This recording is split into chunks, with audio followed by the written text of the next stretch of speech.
On the way to the Eldorado Gold mine, we stopped to see a section of the oil pipeline that carries oil 800 miles from Prudhoe Bay in northern Alaska to Valdez on the south coast of Alaska. The pipeline was built between 1974 and 1977 after the 1973 oil crisis. The pipeline can pump more than 2 million barrels of oil per day.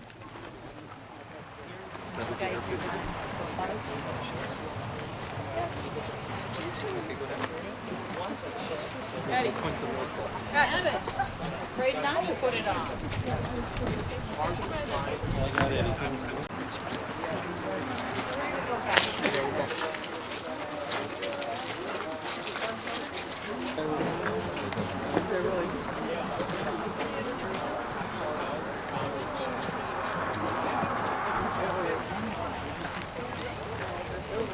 Just a few miles north of Fairbanks is the Eldorado Gold mine.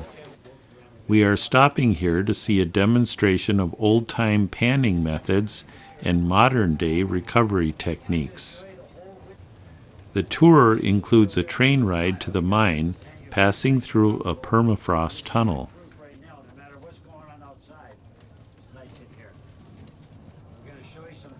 Alaskan bachelor miner, a lone man seeking his fortune on the last frontier. Here I'm referring to the quintessential Alaskan sourdough miner, and here we present you one such typical homestead. The sourdough miner would seek out a creek that had two important criteria.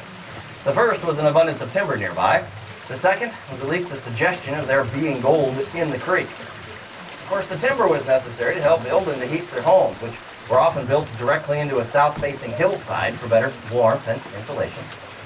The water was, of course, necessary for drinking and cleaning and as a means to pan for their gold.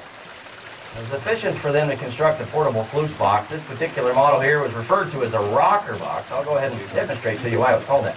See, in the top of the box would be located a large screen into which they would deposit some material from either the creek bed or the creek bank nearby, like so. They would then pour water over that material while simultaneously rocking the box back and forth, literally, like so. See, the combined use of the water, the screenage, and the rocking action there would help separate the larger stones from the smaller.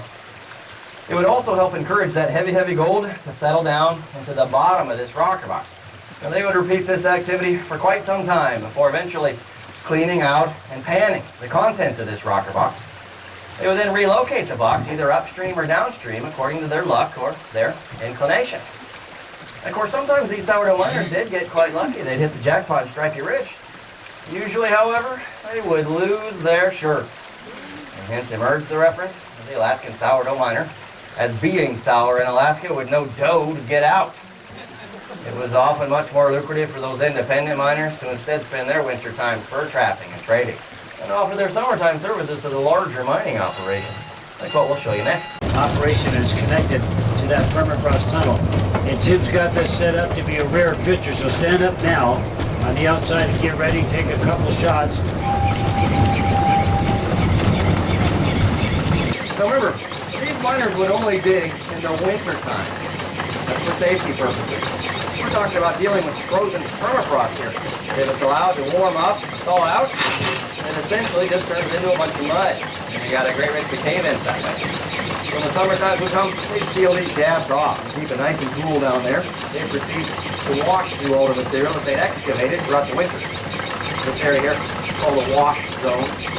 At the bottom of these shafts, they have a loaded ore car, like the one I showed you in the tunnel. Lowering one of these iron buckets down the shaft, they unload the ore cars into the buckets, and hoist the buckets back up and run them along these cables here, like you see, up to that pole called the gem pole. Eventually, the buckets will catch to the bottom of the cable. It's going to make it stop right about there. So, dump its load, and then let them come coasting back down empty.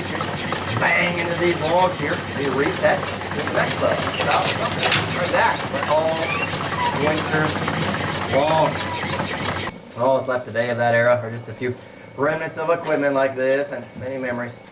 But of course, the spirit of gold fever lives on in modern form. And that's what we're going to show you now. Tim, thank you very much. Yeah, good job. Folks, give them a hand as we head up the hill. All right. Circle mining district. Been chasing yellow rocks ever since that, and that's where I got my mining partner over 30 years, Becky Clark. Give him a hand, he's a hard-working man.